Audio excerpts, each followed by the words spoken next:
O Livro dos Espíritos, obra de Allan Kardec. Terceira ordem, espíritos imperfeitos. Caracteres gerais: predominância da matéria sobre o espírito, propensão para o mal, ignorância, orgulho, egoísmo e todas as paixões que lhes são consequentes. Tem a intuição de Deus, mas não o compreendem. Nem todos são essencialmente maus. Em alguns há mais de leviandade e reflexão e malícia do que de verdadeira maldade. Uns não fazem o bem nem o mal, mas pelo simples fato de não fazer o bem já denotam inferioridade. Outros, ao contrário, se comprazem no mal e rejubilam quando uma ocasião se lhes der para praticá-lo. A inteligência pode achar-se neles aliada à maldade ou à malícia. Seja, porém, qual for o grau que tenha alcançado de desenvolvimento intelectual, suas ideias são um pouco elevadas e mais ou menos objetos seus sentimentos. Restritos conhecimentos têm das coisas do mundo espírita e o pouco que sabem se confunde com as ideias e preconceitos da vida corporal. Não nos podem dar mais do que noções errôneas e incompletas. Entretanto, nas suas comunicações, mesmo imperfeitas, o observador atento encontra a confirmação das grandes verdades ensinadas pelos espíritos superiores. Na linguagem de que usam, se lhes revela o caráter. Todo espírito que, em suas comunicações, trai um mau pensamento pode ser classificado na terceira ordem. Conseguintemente, todo mau pensamento que nos é sugerido vem, obviamente, de um espírito desta ordem. Eles veem a facilidade dos bons, eles veem a felicidade dos bons, e esse espetáculo lhes constitui incessante tormento, porque os faz experimentar todas as angústias que a inveja e o ciúme podem causar. Conservam a lembrança e a percepção dos sofrimentos da vida corpórea, e essa impressão é muitas vezes mais penosa do que a realidade. Sofrem, pois, verdadeiramente, pelos males de que padeceram em vida e pelos que ocasionaram aos outros. E como sofrem por longo tempo, julga que sofrerão para sempre. Deus, para puni-los, quer que assim julguem. Podem compor 5 classes principais. 10ª classe, espíritos impuros. São inclinados ao mal, de que fazem objeto de suas preocupações. Como espíritos, dão conselhos pérfidos, sopram a discórdia e a desconfiança e se mascaram de todas as maneiras para melhor enganar.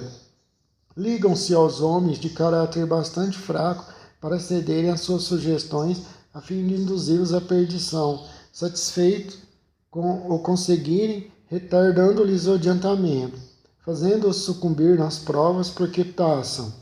Nas manifestações, os espíritos se dão a conhecer pela linguagem. A trivialidade e a grosseria das expressões neles, como nos homens, é sempre indício de inferioridade moral, mas também intelectual. Suas comunicações exprimem a baixeza de seus pendores e, se tentam iludir, falando com sensatez, não conseguem sustentar por muito tempo o papel e acabam sempre por se traírem. Alguns povos os arvoravam em divindades maléficas, outros os designavam pelos nomes de demônios, maugênios, espíritos do mal. Quando encarnados, os seres vivos que eles constituem se mostram propensos a todos os vícios, geradores das paixões vis e degradantes, a sensualidade, a crueldade, a felonia, a hipocrisia, a cupidez, a avareza sórdida. Fazem o mal por prazer, as mais das vezes sem motivo algum, e por ódio ao bem. Quase sempre escolhem suas vítimas entre as pessoas honestas. São flagelos para a humanidade, pouco importando a categoria social a que pertençam, e o verniz da civilização não os forra ao opróbrio e à ignomia. 9ª classe, espíritos levianos. São ignorantes, maliciosos, irrefletidos e zombeteiros. Metem-se em tudo, a tudo respondem, sem se incomodarem com a verdade. Gostam de causar pequenos desgostos e ligeiras alegrias, de intrigar, de induzir maldosamente a erro por meio de mistificações de espertezas. A esta classe pertencem os espíritos vulgarmente tratados de duendes, trasgos, gnomos, diabretes. Acham-se por toda sob a dependência dos espíritos superiores, que muitas vezes os empregam como fazemos com os nossos servidores. Em suas comunicações com os homens, a linguagem de que se servem é a miúde, espirituosa e faceta, mas quase sempre sem profundeza de ideias. Aproveitam-se das esquisitices e dos ridículos humanos e os apreciam mordazes e sátiros. Se tomam o nome suposto, é mais por malícia do que por maldade. Oitava classe. Espíritos pseudo-sábios. Esses dispõem de conhecimentos bastante amplos, porém, eles creem saber mais do que realmente sabem. Tendo realizado alguns progressos sob diversos pontos de vista, a linguagem deles aparenta um cunho de seriedade, de natureza a iludir com respeito às suas capacidades ilusas. Mas, em geral, isso não passa de reflexo dos preconceitos e ideias sistemáticas que nutriam na vida terrena. É uma mistura de algumas verdades com os erros mais absurdos, nos quais penetram a presunção, o orgulho, o ciúme e a obstinação de que ainda não puderam despir-se. Sétima classe. Espíritos neutros. Nem bastante bons para fazerem o bem, nem bastante maus para fazer o mal. Pendem tanto para um lado como para o outro, e não ultrapassa a condição comum da humanidade, quer no que concerne ao moral, quer no que toca à inteligência. Apegam-se às coisas deste mundo, de cujas grosserias, alegrias sentem saudades. Sexta classe, espíritos batedores e perturbadores.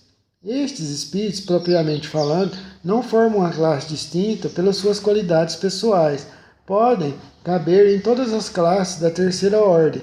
Manifesta geralmente sua presença por efeitos sensíveis e físicos, como pancadas, movimento e deslocamento anormal de corpos sólidos, agitação do ar, etc. Afiguram-se, mais do que outros, presos à matéria. Parecem ser os agentes principais das vicissitudes dos elementos do globo, quer atuem sobre o ar, a água, o fogo, os corpos duros, quer nas entranhas da terra. Reconhece-se que esses fenômenos não derivam de sua causa fortuita ou física, quando denotam caráter intencional e inteligente. Todos os espíritos podem produzir tais fenômenos, mas os de ordem elevada os deixam, de ordinário, como atribuições dos subalternos, mais aptos para as coisas materiais do que para as coisas da inteligência. Quando julgam úteis as manifestações desse calibre, lançam mão destes últimos como seus auxiliares. Segunda ordem, bons espíritos. Caracteres gerais. Predominância do espírito sobre a matéria. Desejo do bem. Suas qualidades e poderes para o bem estão em relação com o grau de adiantamento que hajam alcançado. Uns têm a ciência, outros a sabedoria e a bondade. Os mais adiantados reúnem o saber e as qualidades morais. Não estando ainda completamente desmaterializados, conserva mais ou menos, conforme a categoria que ocupe, os traços da existência corporal, assim na forma da linguagem como nos hábitos, entre os quais se descobrem mesmo algumas de suas manias. De outro modo, seriam espíritos perfeitos. Compreendem Deus e o infinito e já gozam da felicidade dos bons. São felizes pelo bem que fazem e pelo mal que impedem. O amor que os une lhes é fonte de inefável ventura, que não tem a perturbá-la nem a inveja, nem os remorsos, nem nenhuma das más paixões que constitui o tormento dos espíritos imperfeitos. Todos, entretanto, ainda têm que passar por provas até que atinjam a perfeição. Como espíritos, suscitam bons pensamentos, desviam os homens da senda do mal, protegem na vida os que lhes mostram dignos de proteção e neutralizam a influência dos espíritos imperfeitos sobre aqueles a quem não lhes é grato sofrê-la. Quando encarnados, são bondosos e benevolentes com os seus semelhantes. Não os movem o orgulho, nem o egoísmo ou a ambição. Não experimentam ódio, rancor, inveja ou ciúme e fazem o bem pelo bem. A esta ordem pertencem os espíritos designados nas crenças vulgares pelos nomes de bons gênios, gênios protetores, espíritos do bem. Em épocas de superstições e de ignorância, eles han sido elevados à categoria das divindades benfazejas. Podem ser divididos em 4 grupos principais. Quinta classe, espíritos benévolos. A bondade é neles a qualidade dominante. apraz-lhes prestar serviço aos homens e protegê-los. Limitados, porém, são os seus conhecimentos. Vão progredindo, mas no sentido moral do que no sentido intelectual. Quarta classe, espíritos sábios. Distingue-se especialmente pela amplitude de seus conhecimentos. Preocupa-se menos com as questões morais do que com as naturezas científicas, para as quais tem maior aptidão. Entretanto, só encaram a ciência do ponto de vista da sua utilidade, jamais dominados por quaisquer paixões próprias dos espíritos imperfeitos. Terceira classe, espíritos de sabedoria. As qualidades morais da ordem mais elevada são os que caracterizam. Sem ou possuírem limitados conhecimentos, são dotados de uma capacidade intelectual que lhes faculta juízo reto sobre os homens e as coisas.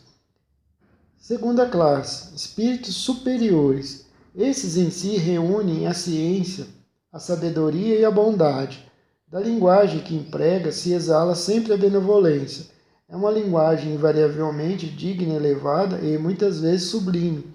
Sua superioridade os torna mais aptos do que os outros a nos darem noções exatas sobre as coisas do mundo incorpóreo, dentro dos limites do que é permitido ao homem saber.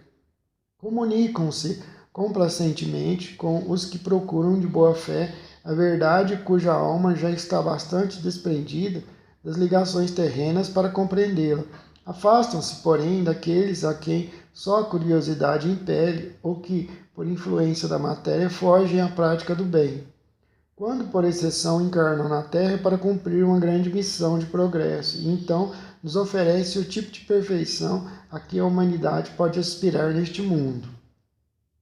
Primeira ordem, espíritos puros. Caracteres gerais. Nenhuma influência da matéria. Superioridade intelectual e moral absoluta com relação aos espíritos das outras classes todas. Primeira classe, classe única. Os espíritos que a compõem percorreram todos os graus da escala e se despojaram de todas as impurezas da matéria, tendo alcançado a soma de perfeição de que é suscetível a criatura, não tem mais que sofrer provas nem expiações. Não estando mais sujeitos à reencarnação em corpos perecíveis, realizam a vida eterna no seio de Deus. Gozam de inalterável felicidade, porque não se acham submetidos às necessidades nem às vicissitudes da vida material. Essa felicidade, porém, não é uma ociosidade monótona, a transcorrer em perpétua contemplação ou algo assim.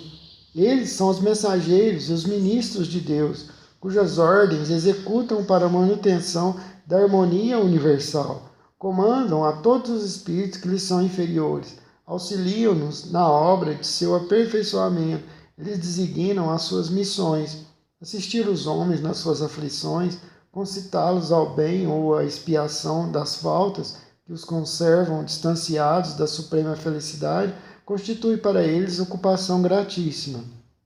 São designados às vezes pelos nomes de anjos, arcanjos ou serafins. Podem os homens pôr-se em comunicação com eles, mas extremamente presunçoso seria aquele que pretendesse tê-los constantemente às suas ordens. Progressão dos espíritos. Os espíritos são bons ou maus por natureza, ou são eles mesmos que se melhoram? Veja, são os próprios espíritos que se melhoram, e melhorando-se, passam de uma ordem inferior para uma ordem mais elevada. Dos espíritos, uns terão sido criados bons e outros maus. Deus criou todos os espíritos simples e ignorantes, isto é, sem sabedoria. A cada um deu determinada missão com o fim de esclarecê-los e de os fazer chegar progressivamente à perfeição pelo conhecimento da verdade, para aproximá-los de si. Nesta perfeição é que eles encontram a pura e eterna felicidade.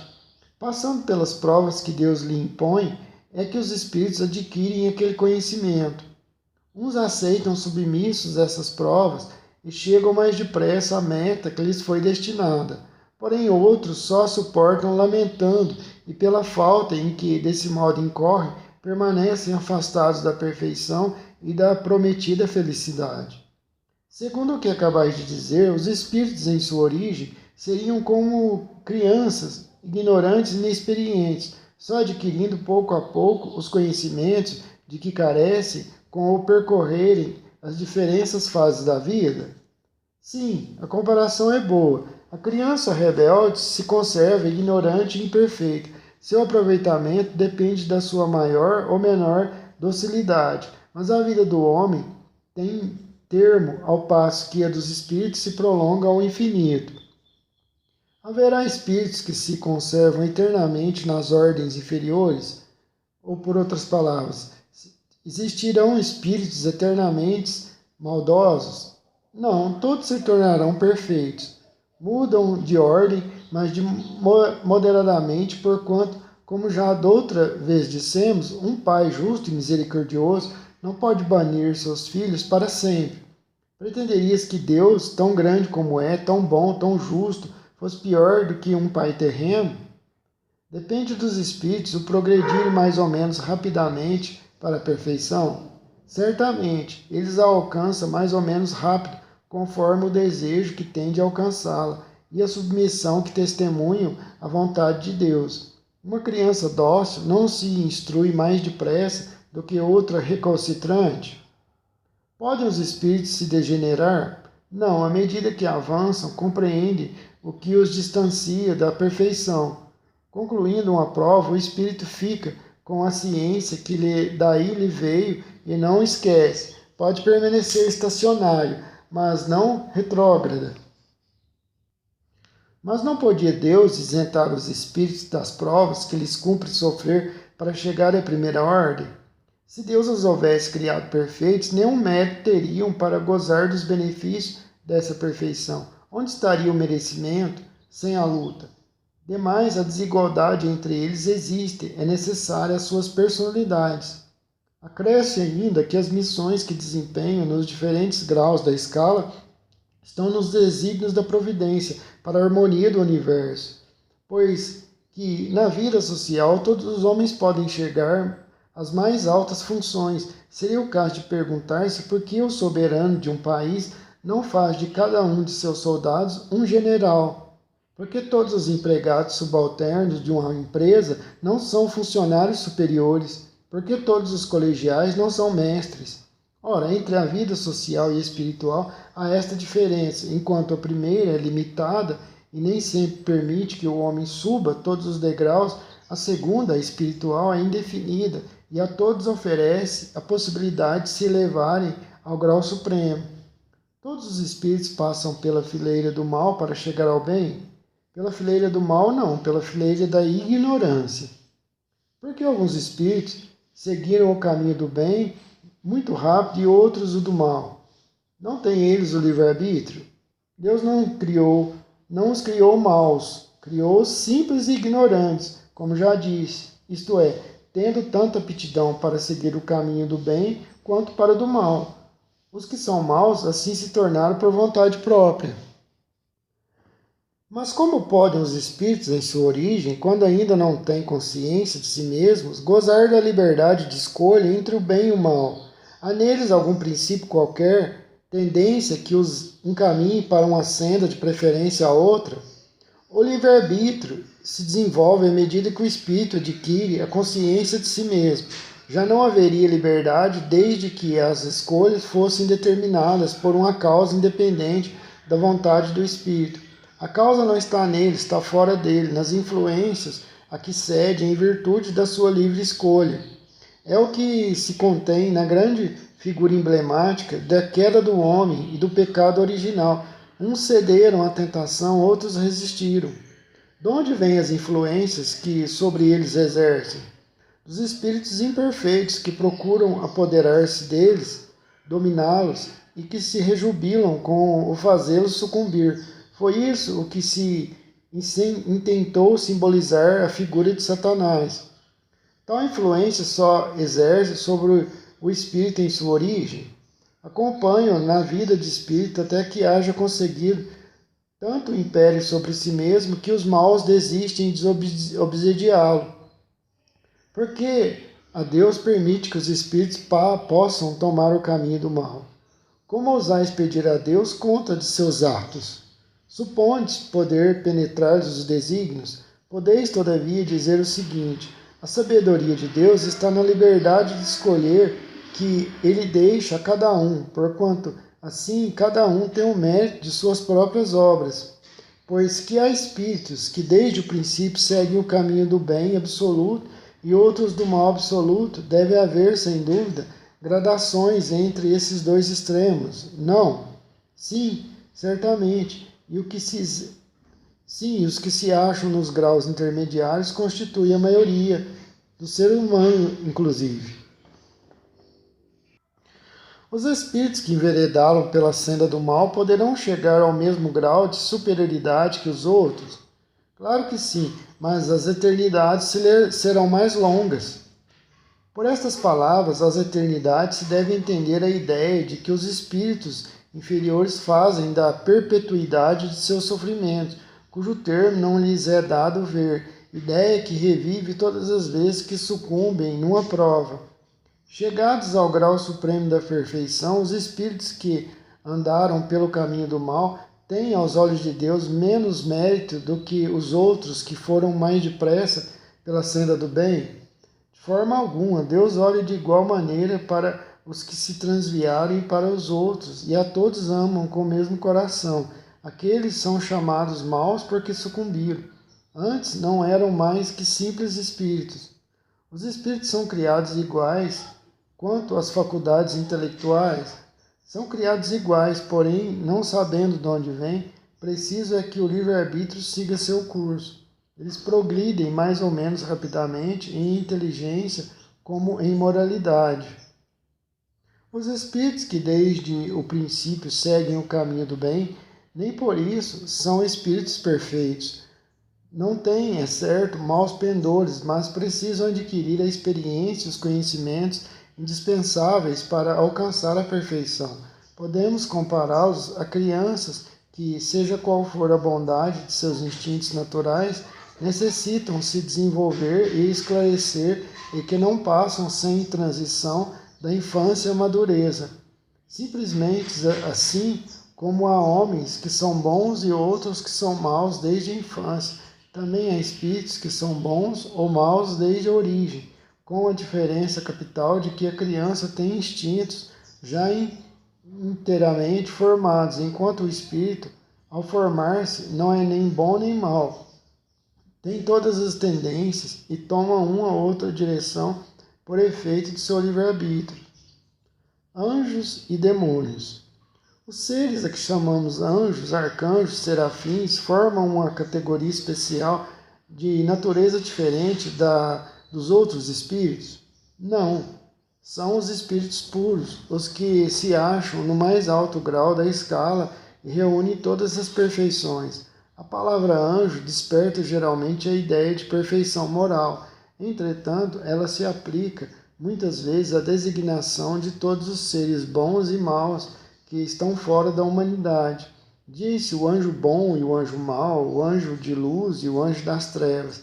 Nesse caso, o termo é sinônimo de espírito ou gênio, tomando-lo aqui na sua melhor acepção. Os anjos hão percorrido todos os graus da escala? Percorreram todos os graus, mas do modo que havemos dito, uns aceitando sem murmurar suas missões chegaram mais depressa, outros gastaram mais ou menos tempo para chegar à perfeição.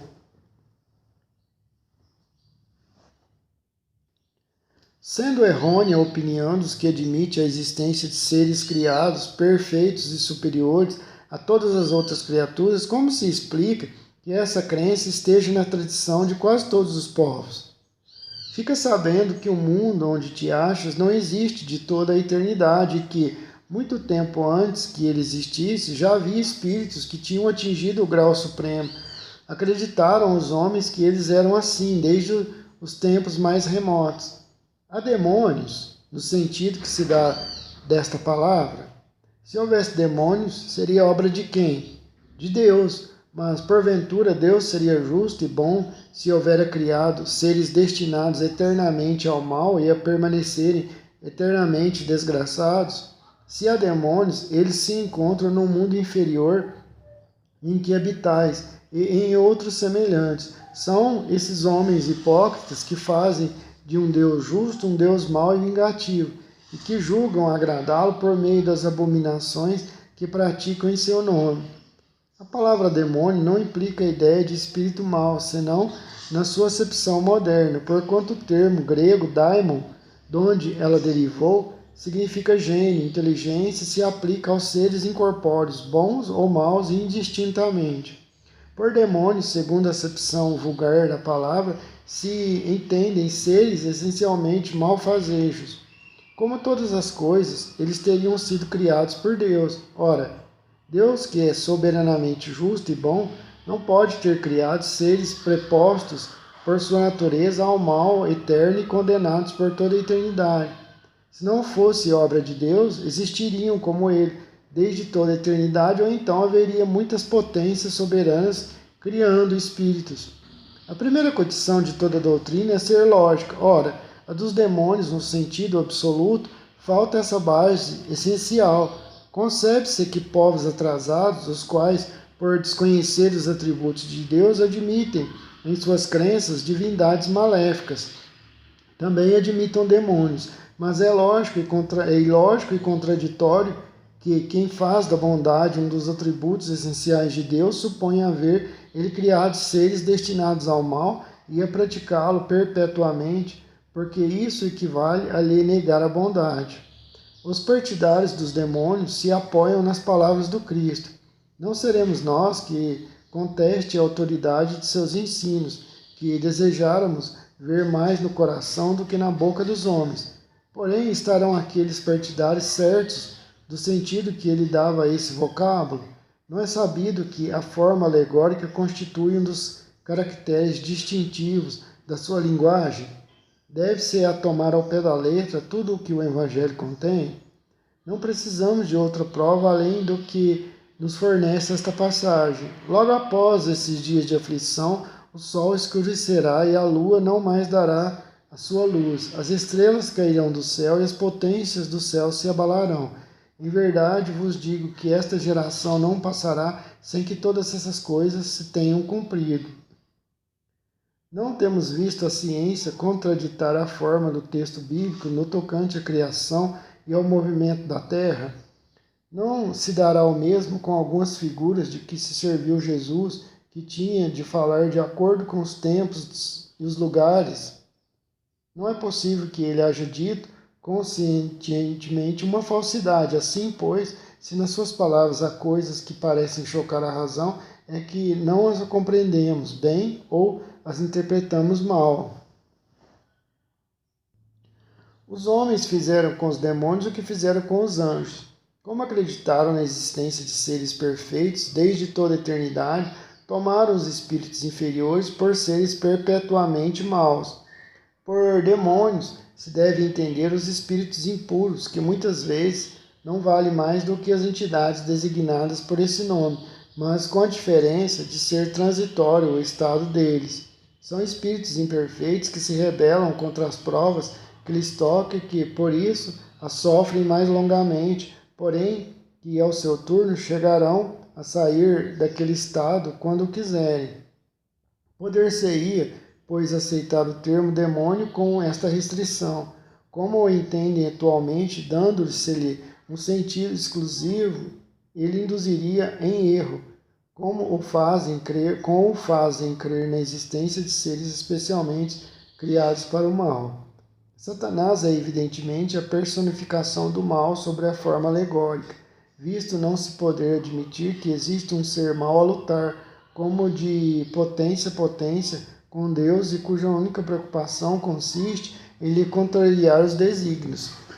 Como precisa de figuras e imagens que lhe impressionem a imaginação, o homem pintou os seres incorpóreos sobre uma forma material com atributos que lembram as qualidades ou os defeitos humanos. É assim que os antigos, querendo personificar o tempo, o pintaram com a figura de um velho munido de uma foice e uma ampulheta. Representá-lo pela figura de um mancebo fora contrassenso. O mesmo se verifica com as alegorias da fortuna, da verdade, etc., Os modernos representaram os anjos, os puros espíritos, por uma figura radiosa de asas brancas, emblema da pureza, e Satanás com chifres, garras e os atributos da animalidade, emblema das paixões vis. O vulgo que toma as coisas ao pé da letra viu nesses emblemas individualidades reais, como vira outrora Saturno na alegoria do tempo. Encarnação dos espíritos. Objetivo da encarnação. Qual é o objetivo da encarnação dos espíritos? Deus lhes impõe a encarnação com o fim de fazê-los chegar à perfeição. Para uns é expiação, para outros missão. Mas para alcançarem essa perfeição tem que sofrer todas as vicissitudes da vida corporal. Nisso é que está a expiação. Visa ainda outro fim, a encarnação, o de pôr o espírito em condições de suportar a parte que lhe toca na obra da criação. Para executá-la é que, em cada mundo, toma o espírito um instrumento de harmonia com a matéria essencial desse mundo, a fim de aí cumprir daquele ponto de vista as ordens de Deus. É assim que, concorrendo para a obra geral, ele próprio se adianta. A ação dos seres corpóreos é necessária na marcha do universo. Deus, porém, na sua sabedoria, quis que nessa mesma ação eles encontrassem um meio de progredir e de aproximar-se dele. Deste modo, por uma admirável lei da providência, tudo se encadeia, tudo é solidário na natureza. Tem necessidade de encarnação os espíritos que, desde o princípio, seguiram o caminho do bem? Todos são criados simples e ignorantes e se instruem nas lutas e tribulações da vida. Deus, que é justo, não podia fazer felizes a uns sem fadigas e trabalhos, consequentemente, sem mérito. Mas então de que serve ao espírito terem seguido o caminho do bem, se isso não os isenta dos sofrimentos da vida corporal? Chegam mais depressa ao fim. Demais, as aflições da vida são muitas vezes a consequência da imperfeição do espírito.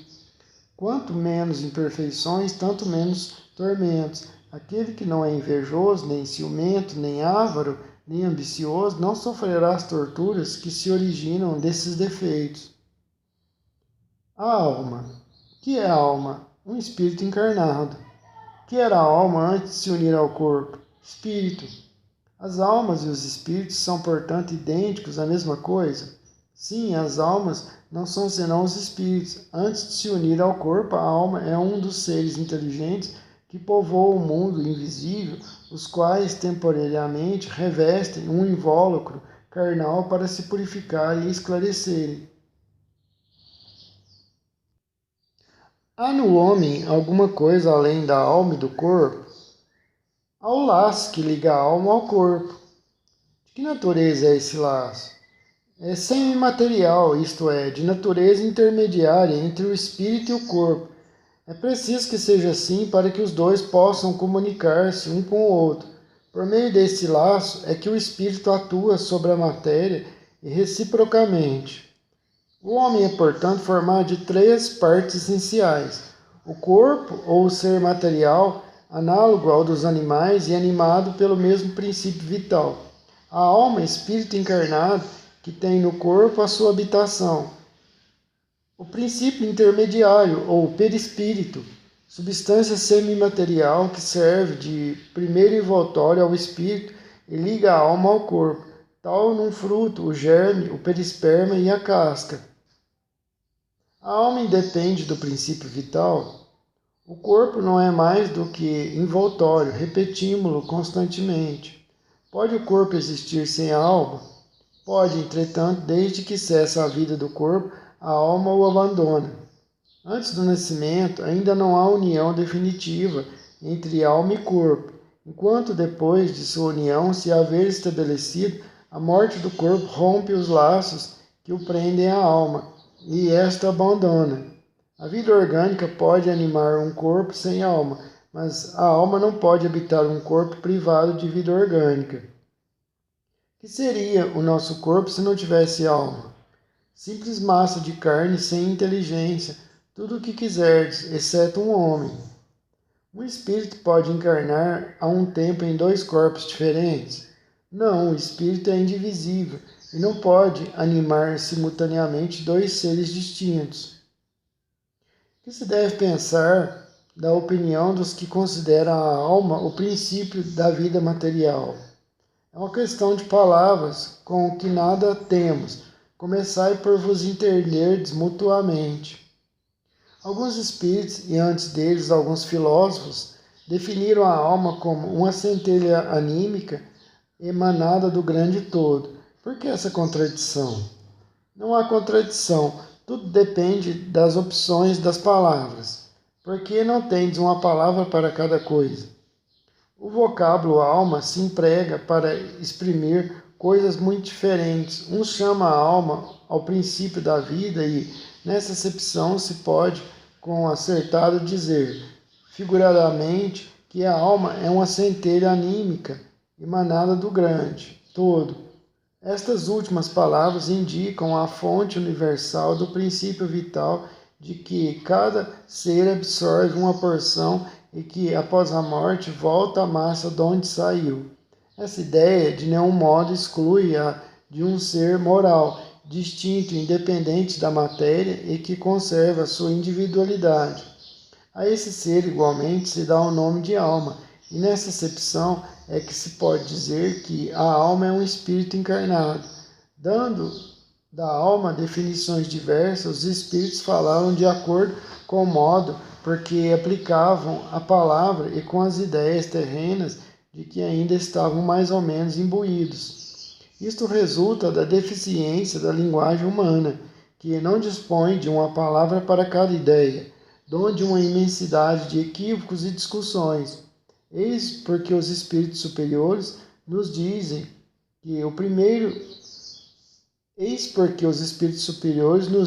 que primeiro nos entendamos acerca das palavras.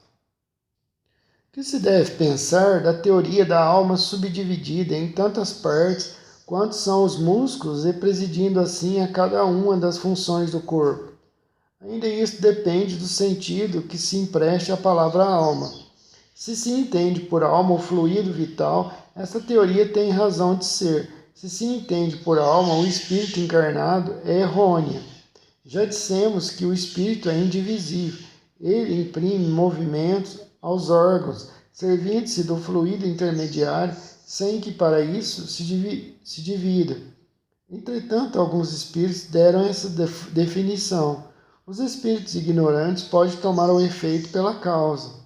A alma atua por intermédio dos órgãos, e os órgãos são animados pelo fluido vital, que por eles se reparte, existindo em maior abundância nos que são centros ou focos de movimento.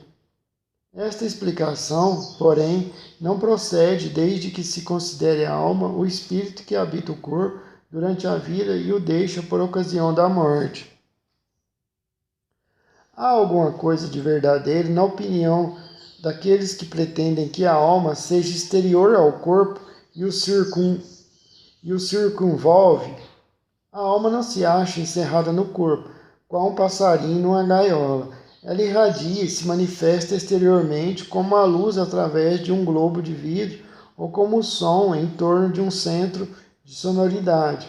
Neste sentido, se pode dizer que a alma é exterior, sem que por isso constitua o envoltório do corpo. A alma tem dois invólucros, um sutil e leve, é o primeiro, ao qual chamas perispírito, outro grosseiro, material e pesado, que é o corpo. A alma é o centro de todos os envoltórios, como o germe em um núcleo, já o temos dito. Que dizeis desta outra teoria, segundo a qual a alma, numa criança, se vai completando a cada período da vida? O espírito é uno e está todo na criança, como no adulto. Os órgãos ou os instrumentos da manifestação da alma é que se desenvolve através da vida da criança e completam. Ainda aí tomam o efeito pela causa. Por que todos os espíritos não definem do mesmo modo a alma? Ora, os espíritos não se acham todos esclarecidos igualmente sobre todos os assuntos. Há espíritos de inteligência ainda limitada que não compreendem as coisas como são. São como crianças entre vós. Também há espíritos pseudo-sábios que fazem alarde de palavras para se imporem, ainda como sucede entre vós. Depois, os próprios espíritos esclarecidos podem exprimir em termos diferentes, cujo valor, entretanto, é substancialmente o mesmo, sobretudo quando se trata de coisas que a vossa linguagem se mostra impotente para traduzir com clareza. Recorrem, então, a figuras e comparações que tomais como realidade. O que se deve entender por alma do mundo? O princípio universal da vida e da inteligência, do qual nascem as individualidades. Os que se servem dessa expressão, porém, não se compreendem as mais das vezes uns aos outros. O termo alma é tão elástico que cada um interpreta ao sabor de suas fantasias. Também a terra há atribuído uma alma. Por alma da terra se deve entender o conjunto dos espíritos abnegados que dirigem para o bem as vossas ações quando os escutais, e que, de certo modo, são os lugares tenentes de Deus com relação ao vosso planeta. Como se explica que tantos filósofos antigos e modernos, durante tão longo tempo, hajam discutido sobre a ciência psicológica e não tenham chegado ao conhecimento da verdade? Esses homens eram os precursores da eterna doutrina espírita, prepararam o caminho. Eram homens e, como tais, se enganaram, tomando suas próprias ideias pela luz. Precursores. No entanto, mesmo os seus erros servem para realçar a verdade, mostrando o pró e o contra. Demais, entre esses erros se encontram grandes verdades que um estudo comparativo torna apreciáveis.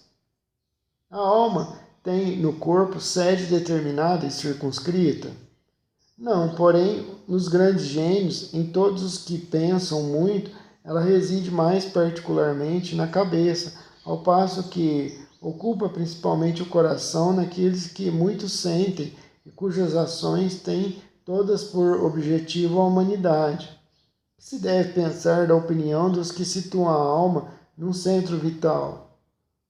Quer isso dizer que o espírito habita de preferência essa parte do vosso organismo, por ser aí o ponto de convergência de todas as sensações. Os que situam no que se consideram o centro da vitalidade, esses a confundem com o fluido ou princípio vital.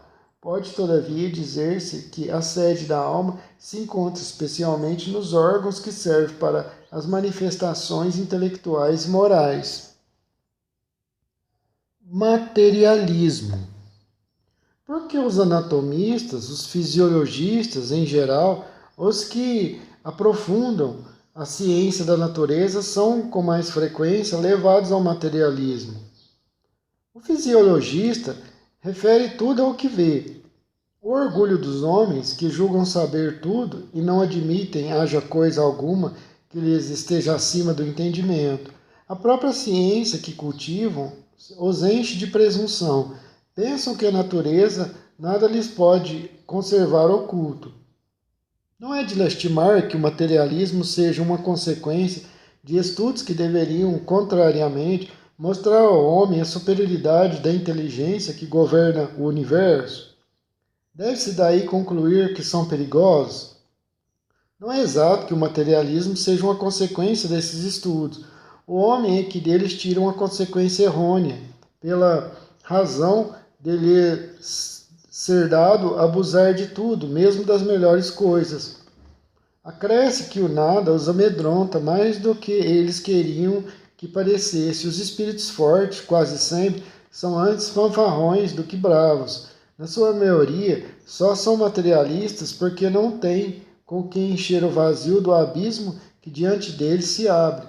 Mostrar-lhes uma âncora de salvação e a ela se agarrarão com todas as forças.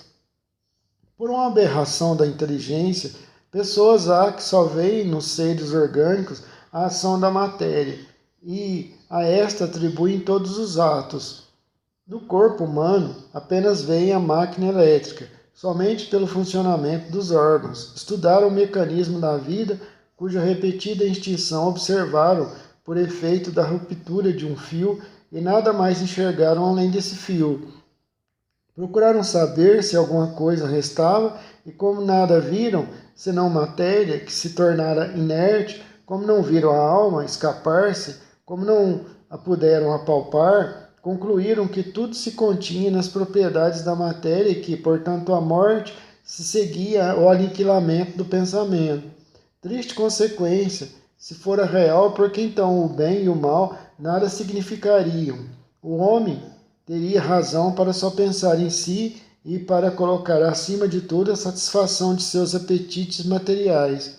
Quebrados estariam os laços sociais e as mais santas afeições se romperiam para sempre. Felizmente, longe estão de ser gerais semelhantes ideias, que se podem mesmo ter por muito circunscritas, constituindo apenas opiniões de um ou de outro, pois que em parte alguma ainda formaram doutrina. Uma sociedade que se fundasse sobre tais bases traria em si o germe de sua dissolução, e seus membros se entredevorariam como animais ferozes. O homem tem instintivamente a convicção de que nem tudo se lhes acaba com a vida. O nada lhe infunde horror. É em vão que se obstina contra a ideia da vida futura. Ao soar o momento supremo, poucos são os que não inquirem do que vai ser deles, porque a ideia de deixar a vida para sempre algo oferece de pungente. Quem de fato poderia encarar com indiferença uma separação absoluta, eterna, de tudo o que foi objeto de seu amor?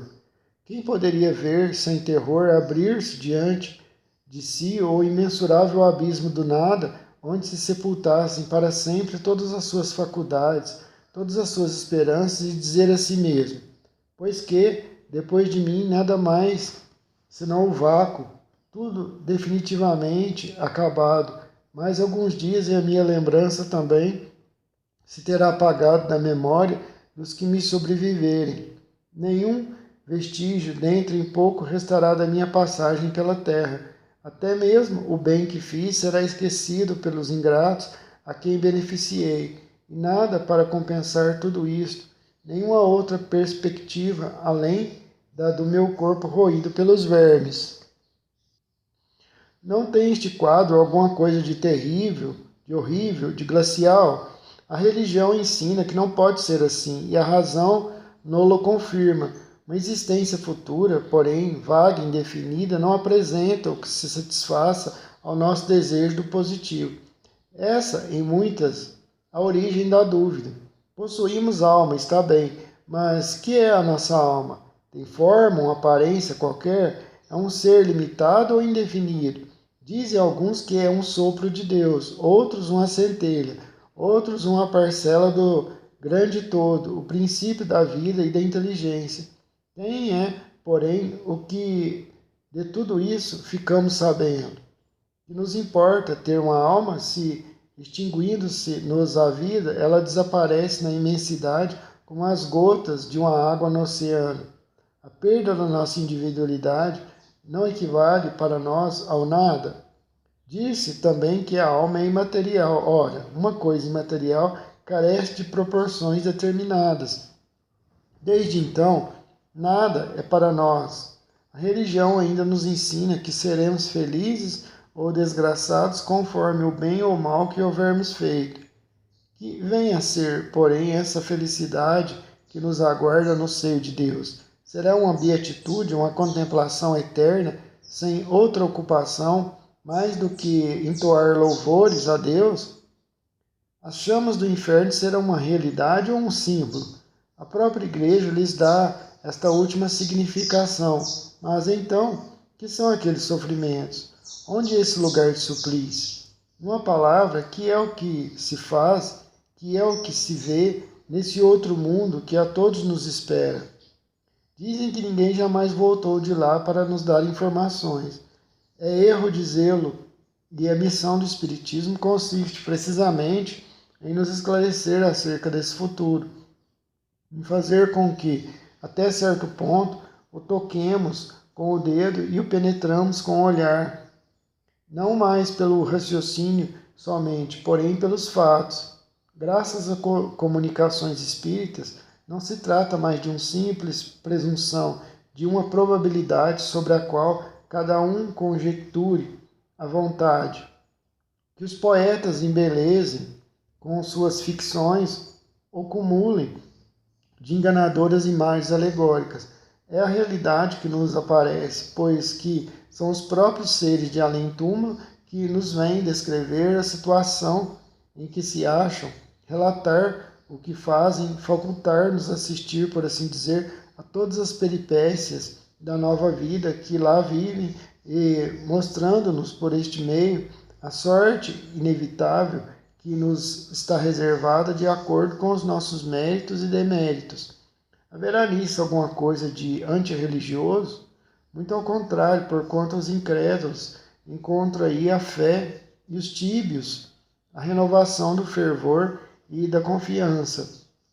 O Espiritismo é, pois, o mais potente auxiliar da religião.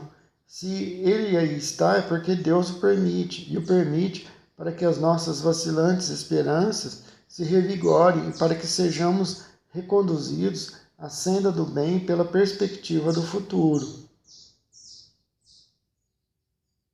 Volta do espírito, extinta a vida corpórea, a vida espiritual. A alma após a morte, sua individualidade, vida eterna, separação da alma e do corpo, perturbação espiritual. A alma após a morte, sua individualidade. O que sucede à alma no instante da morte? Volta a ser espírito, isto é, volve ao mundo dos espíritos, de onde se apartara momentaneamente. A alma após a morte conserva a sua individualidade? Sim, jamais a perde. Que seria ela se não a conservasse? Como comprova a alma a sua individualidade, uma vez que não tem mais o corpo material? Continua a ter um fluido que lhe é próprio, haurido na atmosfera do seu planeta e que guarda a aparência de sua última encarnação, seu perispírito. A alma nada leva consigo deste mundo? Nada, a não ser a lembrança e o desejo de ir para um mundo melhor, lembrança cheia de doçura ou de tristeza, conforme o uso que ela fez da vida. Quanto mais pura for, melhor compreenderá a futilidade do que deixa na terra. Que pensar da opinião dos que dizem que após a morte a alma retorna ao todo universal?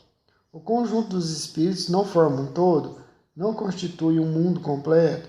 Quando estás numa assembleia, és parte integrante dela, mas não obstante conserva sempre a tua individualidade.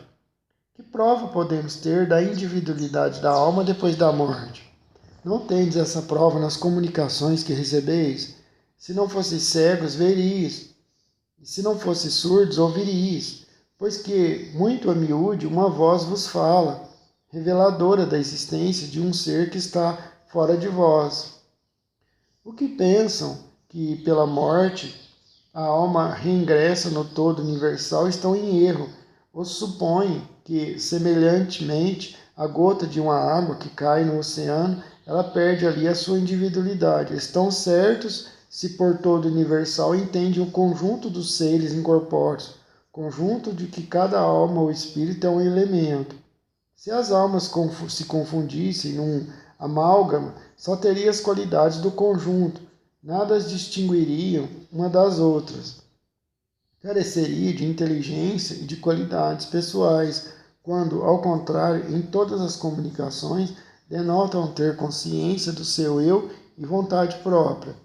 A diversidade infinita que apresentam sobre todos os aspectos é a consequência mesma de constituírem individualidades diversas.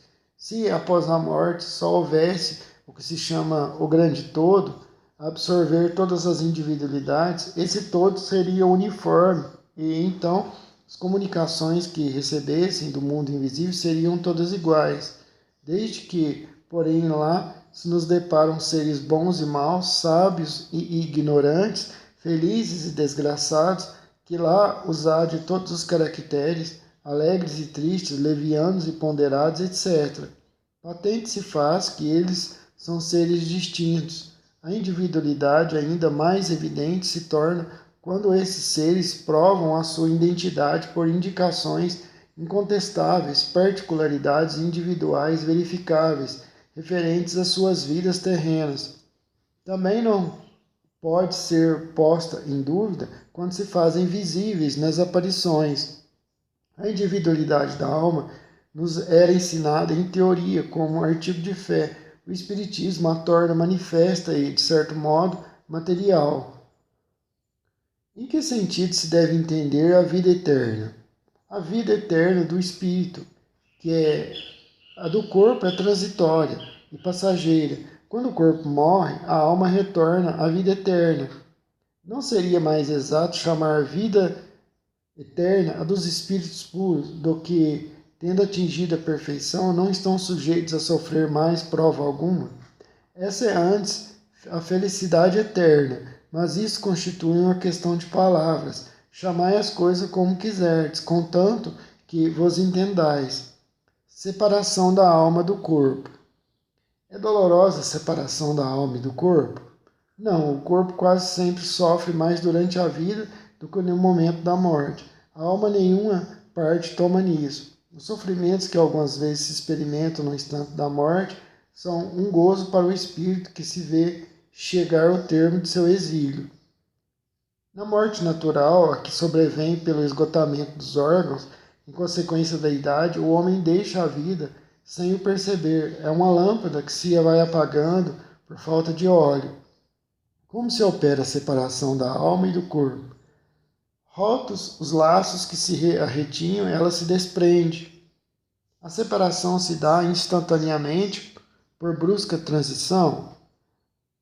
A separação se dá instantaneamente por brusca transição. Haverá alguma linha de demarcação nitidamente traçada entre a vida e a morte? Não, a alma se depreende gradualmente. Não se escapa como um passarinho cativo a que se restitua subitamente a liberdade. Aqueles dois estados se tocam e confundem, de sorte que o espírito se solta pouco a pouco dos laços que o prendiam. Esses laços se desatam, não se quebram. Durante a vida, o espírito se acha preso ao corpo pelo seu envoltório semimaterial, ou perispírito.